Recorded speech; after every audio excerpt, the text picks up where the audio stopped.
ओम शांति। महीनता ही महानता है। एक सेकंड में इस लोक से परलोक निवासी बनने वाली इंद्र सभा की परियों प्रति अव्यक्त बाप दादा बोले। गायन है इंद्रप्रस्थ की इंद्र सभा।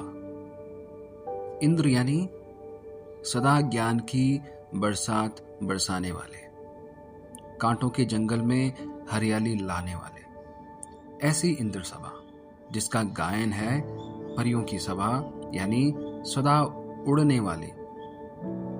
परियों के पंख प्रसिद्ध हैं। इंद्रप्रस्थ में सिवाय परियों के और कोई भी मनुष्य निवास नहीं कर सकता।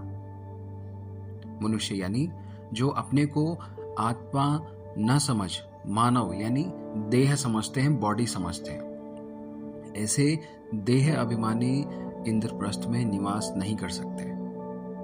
इंद्रप्रस्थ निवासियों को देह अभिमानी मनुष्यों की बदबू फौरन अनुभव होती है। ऐसे इंद्रप्रस्थ निवासी मनुष्य के बदबू यानी देह की बदबू से भी दूर अपने को इंद्र सभा की परियां समझते हो। ज्ञान और योग के पंख मजबूत हैं। अगर पंख मजबूत नहीं होते तो उड़ना चाहते भी बार बार नीचे आ जाते। देह अभिमान और देह की पुरानी दुनिया, पुराने संबंधों से सदा ऊपर उड़ते हो या इससे परे ऊंची स्थिति में रहते हो। जरा भी देह अभिमान यानी कि बॉडी कॉन्शियसनेस यानी मनुष्यपन की बदबू तो नहीं है। देह अभिमान इंद्रप्रस्थ निवासी नहीं हो सकता, यानी कि जो बॉडी कॉन्शियस है वो इंद्रप्रस्थ निवासी नहीं हो सकता। इंद्रप्रस्थ निवासी का मतलब यहां पे है सोल कॉन्शियसनेस, और इंद्रप्रस्थ का मतलब है सोल कॉन्शियसनेस यानी कि आत्म स्थिति में रहकर सारे काम करना।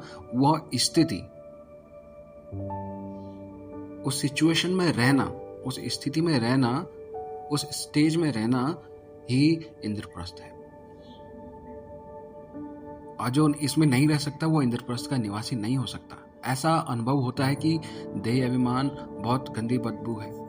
ऐसा होता है जैसे बदबू से किनारा किया जाता है या मिटाने के साधन अपनाए जाते हैं, वैसे अपने को देह अभिमान से मिटाने के साधन अपनाते हो। यह साधारण सभा नहीं है, यह अलौकिक सभा है, फरिश्तों की सभा है। अपने को फरिश्ता अनुभव करते हो। एक सेकंड में इस देह की दुनिया से परे अपनी असली स्थिति में स्थित हो सकते हो। यह ड्रिल करनी आती है। जब चाहो, जहां चाहो, जितना समय चाहो वैसे स्थित हो सकते हो। आज अमृत वेले बाप दादा बच्चों की ड्रिल देख रहे थे। क्या देखा? ड्रिल करने के लिए समय की सीटी पर पहुंचने वाले नंबरवार पहुंच रहे थे। पहुंचने वाले काफी थे। 3 प्रकार के बच्चे देखे। एक थे समय बिताने वाले, दूसरे थे संयम निभाने वाले, और तीसरे थे स्नेह निभाने वाले। हर एक का पोज अपना अपना था। बुद्धि को ऊपर ले जाने वाले बाप से बाप समान बन मिलन मनाने वाले कम थे। रूहानी ड्रिल करने वाले ड्रिल करना चाहते थे लेकिन नहीं कर पा रहे थे। कारण क्या होगा? जैसे आजकल स्थूल ड्रिल करने के लिए भी हल्कापन चाहिए, मोटापन नहीं चाहिए। मोटापन भी बोझ होता है। वैसे रूहानी ड्रिल में भी भिन्न भिन्न प्रकार के बोझ वाले यानी मोटी बुद्धि ऐसे बहुत प्रकार के थे। जैसे मोटे शरीर की भी वैरायटी होती है, वैसे ही आत्माओं के भारीपन के पोज भी वैरायटी थे। अगर अलौकिक कैमरा से फोटो निकालो या शीश महल में यह वैरायटी पोज देखो तो बड़ी हंसी आए। जैसे आपकी दुनिया में वैरायटी पोज का खूब हंसी का खेल दिखाते हैं ना, वैसे यहां भी खूब हंसते हैं। देखेंगे हंसी का खेल, देखेंगे। बहुत ऐसे भी थे जो मोटेपन के कारण अपने को मोड़ना चाहते भी बट मोड़ नहीं सकते। ऊपर जाने के बदले बार बार नीचे आ जाते। बीज रूप स्टेज को अनुभव करने के बदले विस्तार रूपी वृक्ष में अर्थात अनेक संकल्पों के वृक्ष में उलझ जाते हैं। ये मोटी बुद्धि वालों के बोझ सुना रहे हैं। रूह रोहान करने बैठते हैं, लेकिन रूह रोहान के बदले स्वयं की या अन्य आत्माओं की शिकायतों की पूरी फाइल खोल बैठते हैं चढ़ती कला का अनुभव करने के लिए। लेकिन बाप दादा को बहानेबाजी की कलाएं बहुत दिखाते हैं। बाप दादा के आगे बोझ उतारने आते हैं, लेकिन बोझ उतारने के बजाय बाप की श्रीमत के प्रमाण न चलने के कारण अनेक प्रकार की अवज्ञाओं का बोझ अपने ऊपर चढ़ाते रहते हैं। ऐसे अनेक प्रकार के बोझ वाली भारी आत्माओं को दृश्य देखें। संयम निभाने वाली आत्माओं का दृश्य भी बहुत हंसी वाला होता है। वो क्या होता है मालूम है? बाप के आगे गुणगान करने के बजाय, बाप द्वारा सर्व शक्तियों की प्राप्ति करने के बजाय निद्रा के नशे की प्राप्ति ज्यादा आकर्षण करती है। सेमी नशा भी होता है। समय की समाप्ति का इंतजार होता है। बाप के लगन के बजाय सेमी निद्रा के नशे की लगन ज्यादा होती है। इन सभी का कारण आत्मा का भारीपन यानी मोटापन। जैसे आजकल के डॉक्टर्स मोटेपन को कम कराते हैं, वजन कम कराते हैं, हल्का बनाते हैं, वैसे ब्राह्मणों की भी आत्मा के ऊपर जो वजन यानी बोझ है, यानी मोटी बुद्धि है, उस बोझ को हटाकर महीन बुद्धि बनो। वर्तमान समय यह विशेष परिवर्तन चाहिए, तभी इंद्रप्रस्थ की परियां बनेंगे। मोटेपन को मिटाने के लिए श्रेष्ठ साधन कौन सा है? खान पान का परहेज और एक्सरसाइज। परहेज में भी अंदाज फिक्स होता है, वैसे यहाँ भी बुद्धि द्वारा बार बार अशरीरीपन की एक्सरसाइज करो और बुद्धि का भोजन संकल्प है उनकी परहेज रखो। जिस तरीके का संकल्प होगा उस तरीके की आपकी बुद्धि बनेगी। संकल्प यानी थॉट, विचार। जिस समय जो संकल्प रूपी भोजन स्वीकार करना हो उस समय वही स्वीकार करो। व्यर्थ संकल्प रूपी एक्स्ट्रा भोजन न लो, तो व्यर्थ संकल्पों के भोजन की परहेज हो। परहेज के लिए सेल्फ कंट्रोल, स्वयं पर नियंत्रण चाहिए, नहीं तो परहेज पूर्ण रीति नहीं कर सकते। तो सेल्फ कंट्रोल यानी जिस समय जैसे चाहे वहां बुद्धि लगा सकें, तब ही महीन बुद्धि बन जाएंगे। महीनता की महानता है।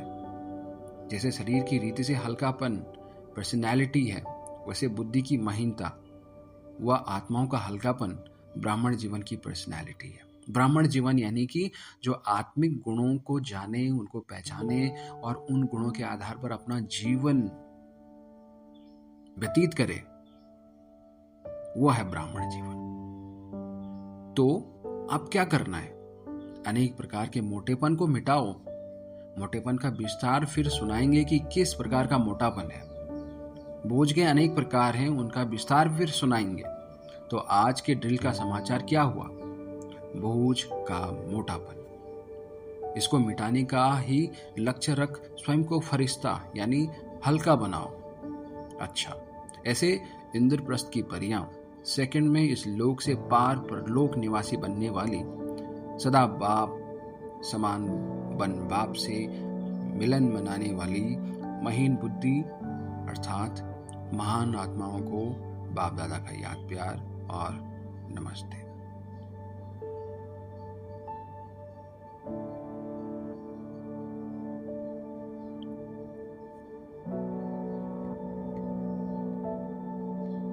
अभी अभी ऊपर, अभी अभी नीचे, इतनी एक्सरसाइज करने की प्रैक्टिस है। जिसको प्रैक्टिस नहीं होती है वे मुश्किल ही कर पाते हैं। रूहानी एक्सरसाइज के अनुभवी हो।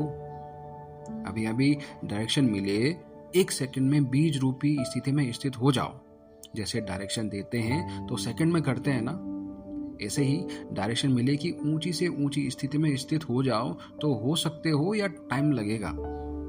अगर टीचर हैंड्स अप हाथ ऊपर कहे और हैंड्स अप आप ना कर सकें तो टीचर क्या कहेगा कि लाइन से किनारे हो जाओ, लाइन से बाहर निकाल देते हैं ना। तो यहां भी निकालना नहीं पड़ता, लेकिन ऑटोमेटिकली स्वतः तीव्र पुरुषार्थ की लाइन से किनारे हो जाते हो, पुरुषार्थ के लाइन में आ जाते हैं। अगर कोई अच्छी स्टेज पर एक्सरसाइज दिखानी पड़ती हो तो जो होशियार होंगे वही ग्रुप स्टेज पर आएगा ना। इसके लिए फर्स्ट प्राइज विन करने वाला ग्रुप चाहिए, जो फर्स्ट अर्थात फास्ट पुरुषार्थी। अगर फास्ट पुरुषार्थी नहीं तो फर्स्ट नहीं, सेकंड ग्रुप हो गया। जो भारी होता है वो फास्ट नहीं जा सकता। कोई भी प्रकार का भारीपन का बोझ नहीं हो। निरंतर योग नहीं लगता, इसका मतलब भारीपन है, बोझ है। बोझ नीचे ले आता है। नीचे ले आना ही सिद्ध करता है कि बोझ है। बॉडी कॉन्शियस, देह अभिमान नीचे ले आता है। जैसे बाप ऊंचे से ऊंचा है, उनका निवास स्थान ऊंचे से ऊंचा है, उनका कर्तव्य व गुण ऊंचे से ऊंचा है, तो आप सबके भी निवास स्थान, गुण और कर्तव्य ऊंचे से ऊंचा है ना? है। बाप समान हो ना? ऊंचे निवास स्थान वाले, ऊंचे गुण व कर्तव्य वाले नीचे कैसे आ सकते हैं? आना नहीं चाहिए लेकिन आ जाते हैं। उसको क्या कहेंगे, फर्स्ट पुरुषार्थी या सेकंड? लक्ष्य फर्स्ट क्लास का और लक्षण सेकंड का, या कैसे होगा? बैठना है फर्स्ट क्लास में और टिकट ली है सेकंड क्लास की, तो फर्स्ट में बैठ सकेंगे? माताएं और कन्याएं तो विशेष लगी हैं क्योंकि ये सबसे गरीब है। बाप को भी गरीब निवाज गाया हुआ है, साहूकार निवाज नहीं। जो गरीब जल्दी पद पा सकते हैं, साहूकार नहीं। तकदीरवान गरीब ही हैं। तो कुमारियां और माताएं तकदीरवान हैं जो संगम युग पर कुमारी व माता बनी है। चरित्र भी ज्यादा गोपी बल्लभ के साथ गोपियों के ही गाए गए हैं, गोपों के कम हैं। तो लकी हो जो गोपी तन में हो। संगम युग में शक्ति फर्स्ट का बाप दादा का नारा है। स्वयं ब्रह्मा ने भी माताओं को समर्पण किया। सुनाया ना कि ब्रह्मा बाप की भी माता गुरु है। तो इतने तकदीरवान हो, इतना अपनी तकदीर को जानती हो, ये मानकर चलती हो। एक होता है जानना, दूसरा होता है मानना और चलना। माताओं का मर्तबा कोई कम नहीं है। ऐसी माताएं जिनका शिव बाबा के साथ पाठ है, इतना नशा है, इतनी खुशी है। इस स्टेज पर रहो तो खुशी में उड़ते रहेंगे। परियां सदा उड़ती रहती हैं। तो ऐसे संगम युग की परियां जो बाप के साथ साथ अव्यक्त वतन, मूल वतन में उड़ती रहती हैं। उड़ना माना ध्यान में जाना नहीं, लेकिन बुद्धि के विमान में सदा उड़ते रहो। बुद्धि का विमान बहुत बड़ा है। बुद्धि द्वारा जब चाहो जहां चाहो पहुंच जाओ। मोटी बुद्धि नहीं, लेकिन महीन बुद्धि। तो अभी क्या करना है? बिल्कुल इस लोक के लगाव से परे। ऐसा ही पुरुषार्थ है ना? इस लोक में ही क्या है? असार संसार से काम क्या है? तो फिर क्यों जाते हो? जब कोई काम नहीं होता वहां जाना क्यों होता है? तो अब बुद्धि द्वारा जाना बंद करो। जब कोई प्राप्ति नहीं, कोई फायदा नहीं, तो बुद्धि क्यों जाती है? टाइम वेस्ट होगा ना, फिर वापस लौटना पड़ेगा। वापस लौटने में समय और एनर्जी वेस्ट होगी। तो वेस्ट क्यों करते हो? अभी तो 21 जन्मों के लिए जमा करना है, सिर्फ थोड़े समय में। तो क्या इतना थोड़ा सा मिला टाइम व्यर्थ करना चाहिए? 1 सेकंड वेस्ट करना अर्थात 1 जन्म की प्रारब्ध वेस्ट करना। इतना महत्व संगम के समय का है। अच्छा, सदा खुशी में तो रहती हो ना? कभी रोती तो नहीं हो? एक होता है आंख के आंसू, दूसरा होता है मन के आंसू। तो मन के आंसू भी नहीं आने चाहिए। मन में दुख की लहर आना यानी मन के आंसू। दोनों प्रकार के आंसू नहीं बहाना। रोने से मुक्त होना है। अभी जो रोते हैं वो खोते हैं, जो हंसते हैं वो पाते हैं। तो कभी भी गलती से भी दुख की दुनिया नहीं देखनी चाहिए। अनुभवी फिर धोखा खाते हैं क्या? धोखा खाकर अनुभव कर लिया तो फिर धोखा खाएंगे। फिर दुख की दुनिया में क्यों जाती हो? एक बार खड्डे में गिरने वाला दोबारा गिरता है क्या?